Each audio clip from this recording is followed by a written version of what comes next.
اعوذ باللہ من الشیطان الرجیم بسم اللہ الرحمن الرحیم۔ پچھلی نشست میں ہم نے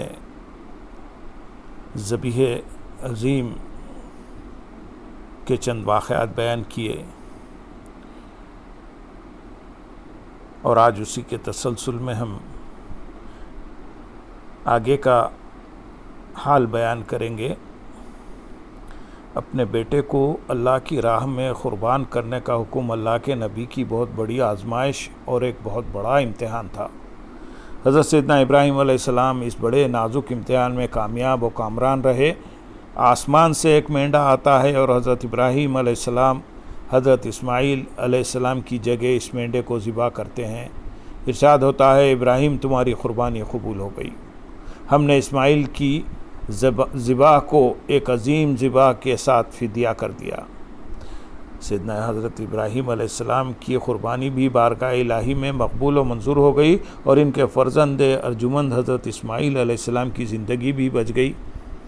اب ذہن انسانی میں سوال پیدا ہوتا ہے کہ اگر حضرت اسماعیل علیہ السلام کو بچانا ہی مقصود تھا تو پھر ان کو اللہ کی راہ میں قربان کرنے کا حکم کیوں ہوا؟ اور اگر حکم ہوا تھا تو ان کی زندگی کو تحفظ کیوں دیا گیا؟ آخر اس کی وجہ کیا ہے؟ حکم اس لیے ہوا کہ سراپائے ایثار و قربانی پیغمبر حضرت ابراہیم علیہ السلام کے لخت جگر سے ذبح کی تاریخ کی ابتدا ہو جائے کہ راہ حق میں قربانیاں دینے کا آغاز انبیاء کی سنت ہے، اور بچا اس لیے گیا کہ اس عظیم پیغمبر کی نسل پاک میں نبی آخر الزماں حضرت محمد مصطفیٰ صلی اللہ علیہ وسلم کی ولادت باسعادت ہونا تھی۔ اولاد ابراہیم علیہ السلام میں تاجدار کائنات صلی اللہ علیہ وسلم کو تشریف لانا تھا، اس لیے حضرت اسماعیل علیہ السلام کی ذبح کو جنت سے لائے گئے مینڈے کی قربانی کی صورت میں عظیم ذبح کے ساتھ بدل دیا گیا اور حضرت اسماعیل علیہ السلام محفوظ و مامون رہے۔ سیدنا اسماعیل علیہ السلام سن بلوغت کو پہنچتے تو مکہ معظمہ کی وادی میں اپنے والد بزرگوار حضرت ابراہیم علیہ السلام کے ساتھ تشریف لائے۔ اللہ رب العزت کی طرف سے انہیں کعبۃ اللہ کی تعمیر کا حکم ہوا۔ یہ ایک بہت بڑا اعزاز تھا جو سرور کائنات حضور رحمت عالم صلی اللہ علیہ وسلم کے جد امجد کے حصے میں آیا۔ انہی کی نسل پاک میں مبعوث ہونے والے پیغمبر اعظم اور آخر حضور نبی اکرم صلی اللہ علیہ وسلم کے حصے میں یہ سعادت بھی آئی کہ کعبۃ اللہ کو 360 بتوں سے پاک کر کے اس پر پرچم توحید لہرایا۔ حضرت ابراہیم علیہ السلام کی حیات مقدسہ پر ایک نظر ڈالیں تو کار نبوت کی انجام دہی میں انہیں ان گنت مصائب کا سامنا رہا اور آزمائش کے کٹھن مراحل سے گزرنا پڑا۔ اللہ کے اس عظیم پیغمبر نے راہ حق میں آنے والی ان مشکلات کا خندہ پیشانی سے مقابلہ کیا اور ہر آزمائش پر پورا اترے۔ کامیابی نے قدم قدم پر ان کے قدموں کو بوسہ دینے کا اعزاز حاصل کیا۔ چنانچہ قرآن حکیم میں اللہ تعالیٰ نے بار بار سیدنا ابراہیم علیہ السلام کی داستان عظیمت کو شاندار الفاظ میں دہرایا ہے۔ سورۃ البقرہ میں ارشاد باری تعالیٰ ہے، اور وہ وقت یاد کرو جب ابراہیم کو ان کے رب نے کئی باتوں میں آزمایا تو انہوں نے وہ پوری کر دی۔ اس پر اللہ نے فرمایا، میں تمہیں لوگوں کا پیشوا بناؤں گا۔ انہوں نے عرض کیا، میری اولاد میں سے بھی؟ ارشاد ہوا، ہاں، مگر میرا وعدہ ظالموں کو نہیں پہنچتا۔ اور یاد کرو جب ہم نے اس گھر خانہ کعبہ کو لوگوں کے لیے رجوع اور اجتماع کا مرکز اور جائے امان بنا دیا اور حکم دیا کہ ابراہیم کے کھڑے ہونے کی جگہ کو مقام نماز بنا لو، اور ہم نے ابراہیم اور اسماعیل کو تاکید فرمائی کہ میرے گھر کو طواف کرنے والوں اور اعتکاف کرنے والوں اور رکوع و سجود کرنے والوں کے لیے پاک و صاف کر دو۔ اور جب ابراہیم نے عرض کیا، اے میرے رب، اسے امن والا شہر بنا دے اور اس کے باشندوں کو طرح طرح کے پھلوں سے نواز، یعنی ان لوگوں کو جو ان میں سے اللہ پر اور یوم آخرت پر ایمان لائے۔ اللہ نے فرمایا، اور جو کوئی کفر کرے گا اس کو بھی زندگی کی تھوڑی مدت کے لیے فائدہ پہنچاؤں گا، پھر اسے اس کفر کے باعث دوزخ کے عذاب کی طرف جانے پر مجبور کر دوں گا، اور وہ بہت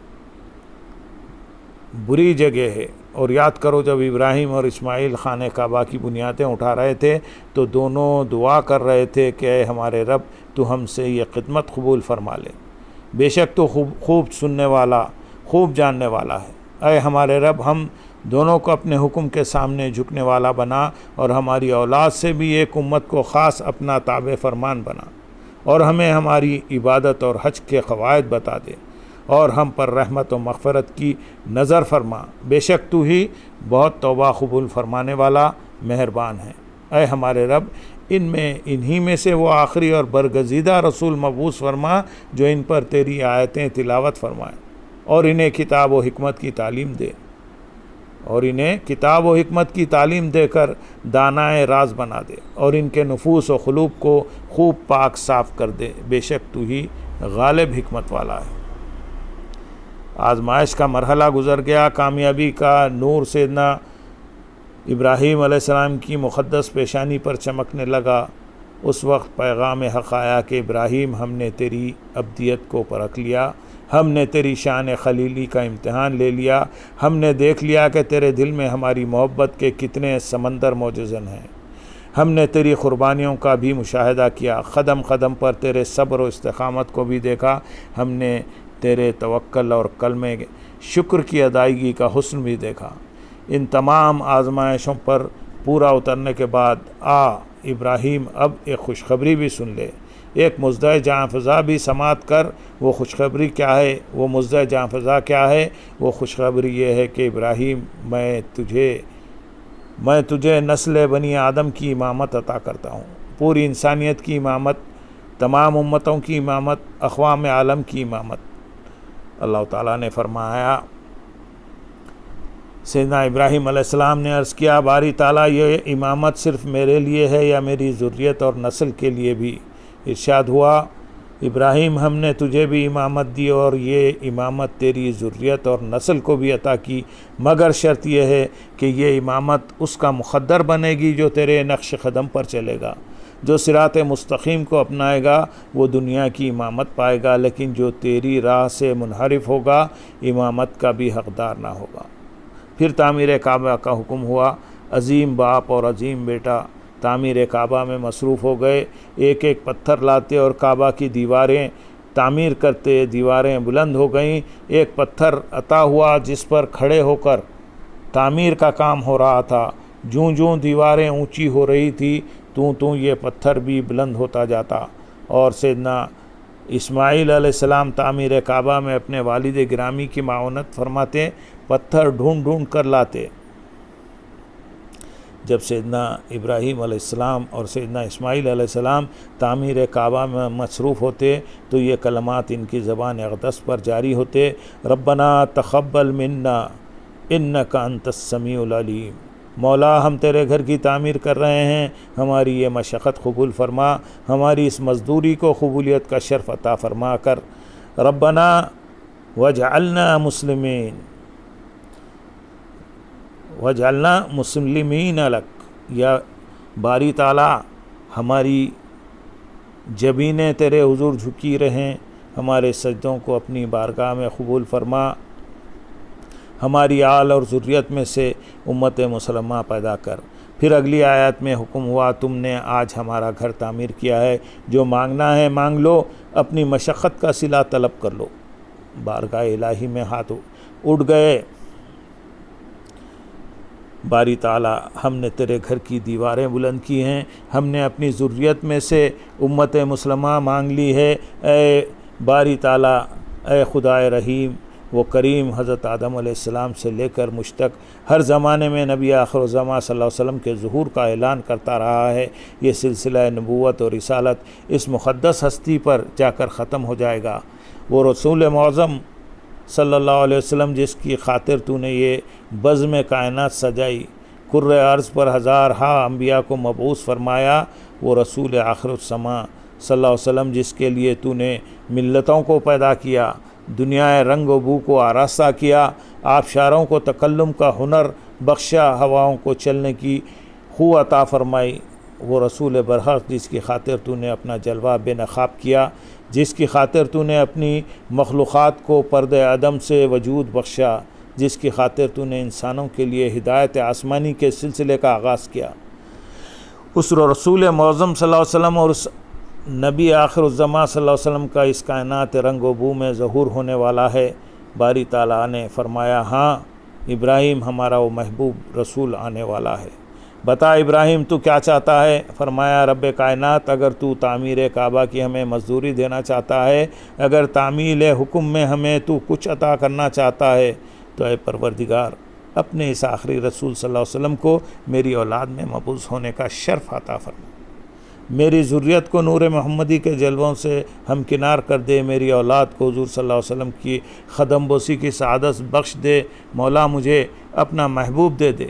ارشاد ہوا، ابراہیم تو نے 3 چیزیں، 1 نبوت و رسالت، 2 ختم نبوت اور 3 امت مسلمہ اپنی ذریت کے لیے مانگ لی ہیں۔ ابراہیم تو نے میری محبت اور رضا کے لیے میرا گھر تعمیر کیا ہے، اور دعا بھی وہ مانگی ہے جسے میں رد نہیں کر سکتا، اس لیے ابراہیم جا، ہم نے تجھے تیری مزدوری کے صلے میں یہ تینوں چیزیں عطا کر دی۔ اللہم صلی علی سیدنا محمد وعلی آل سیدنا محمد وبارک وسلم۔ روایت میں ہے کہ سیدنا ابراہیم علیہ السلام نے جس پتھر پر کھڑے ہو کر اپنی نسل میں تاجدار کائنات صلی اللہ علیہ وسلم کی ولادت باسعادت کی دعا مانگی تھی، یہ وہی پتھر تھا جس پر کھڑے ہو کر آپ نے تعمیر کعبہ کا کام سر انجام دیا تھا۔ اس مقدس پتھر کی عظمت پر وہ دل نثار جس پر کھڑے ہو کر اپنی اولاد میں نبی آخر الزماں صلی اللہ علیہ وسلم کے مبعوث ہونے کی دعا مانگی جا رہی ہے۔ رب نے کہا، اے بے جان پتھر، تجھے خبر ہے تجھ پر کھڑے ہو کر ابراہیم علیہ السلام نے ہم سے کیا مانگ لیا ہے؟ اس لمحے کو اپنے سینے میں محفوظ کر لے کہ یہ لمحہ مقبولیت کا لمحہ ہے۔ اس لمحے ہمارے محبوب صلی اللہ علیہ وسلم کی آمد کا ذکر ہو رہا ہے۔ اس وقت رسول کائنات صلی اللہ علیہ وسلم کے تذکار جلیلہ سے روح کائنات معطر ہے، قدرت الہی سے پتھر موم ہو گیا، اور حضرت ابراہیم علیہ السلام کے قدموں کے نشان قیامت تک کے لیے اس میں پیوست ہو گئے۔ اس پتھر کا اعزاز یہ تھا کہ اس پر کھڑے ہو کر اللہ کے ایک جلیل القدر پیغمبر نے اس کے محبوب کا تذکرہ چھیڑ دیا تھا۔ اللہ کے نبی کی نسبت سے وہ پتھر بھی محترم ہو گیا۔ بے شمار پتھروں پر حضرت ابراہیم علیہ السلام کے قدموں کے نشان لگے ہوں گے۔ ان گنت پتھروں نے کف پائے ابراہیم علیہ السلام کو بوسہ دینے کا اعزاز حاصل کیا ہوگا، لیکن امتداد زمانہ کے ساتھ وہ نقوش مٹتے گئے۔ ماہ و سال کی گرد انہیں اپنے دامن میں چھپاتی رہی، مگر جس پتھر پر کھڑے ہو کر سیدنا ابراہیم علیہ السلام نے طلوع صبح میلاد کی دعا مانگی تھی، اللہ سے اس کے محبوب صلی اللہ علیہ وسلم کو مانگا تھا، کونین کی دولت کو اپنے دامن میں سمیٹنے کی آرزو کی تھی، وہ پتھر حرم اقدس میں مقام ابراہیم پر قیامت تک کے لیے محفوظ کر دیا گیا۔ ہم نے ابراہیم علیہ السلام کی دعا کو قبولیت کی خلط فاخرہ عطا کی، اور جو پتھر ابراہیم علیہ السلام کی دعا کا نشان تھا اسے صحن کعبہ میں قیامت تک کے لیے محفوظ کر دیا، اور باقی تمام پتھر حدود کعبہ سے ہٹا دیے گئے، کیونکہ کعبہ میری سجدہ گاہ ہے، یہ میری توحید کا مرکز ہے، اس کی سمت منہ کر کے عبادت کی جاتی ہے، یہ محور حق ہے، خلقت کا منبع و مرکز ہے، مشرق سے مغرب تک لوگ میرے کعبے میں حج و عبادت کے لیے آئیں گے، حرم کی زمین کو اپنے سجدوں سے بسائیں گے، یہ فضا ان کے نالے ہائے نیم شبی سے معمور ہوگی، میں انہیں یہ پتھر دکھاؤں گا جو دعائے خلیل علیہ السلام کی یادگار ہے، جس پر کھڑے ہو کر اس نے نبی آخر الزماں صلی اللہ علیہ وسلم کی اپنی نسل میں مبعوث ہونے کی دعا مانگی تھی۔ اے حرم کعبہ تک آنے والو، اے میرے گھر کی زیارت کی سعادت حاصل کرنے والو، یہ صدقہ ہے اس پتھر کا جن پر ابراہیم علیہ السلام کے قدموں کے نشان ہیں، کیونکہ یہ دعائے مصطفیٰ کا نقش ہے۔ حکم ہوا، سوال ہوا کہ باری تعالیٰ اس پتھر کو کیسے محفوظ کریں؟ فرمایا، اس پتھر کو کعبہ کے سامنے گاڑ دو، اس وقت تک میرے گھر کا طواف مکمل نہیں ہوگا جب تک طواف کرنے والے اس پتھر کے سامنے میرے حضور سجدہ ریز نہ ہوں گے، تاکہ دنیا کو معلوم ہو جائے کہ یہ تمام انعامات و اکرامات صدقہ ہے اس پتھر کا۔ اللہم صلی علی سیدنا محمد وعلی آل سیدنا محمد وبارک وسلم۔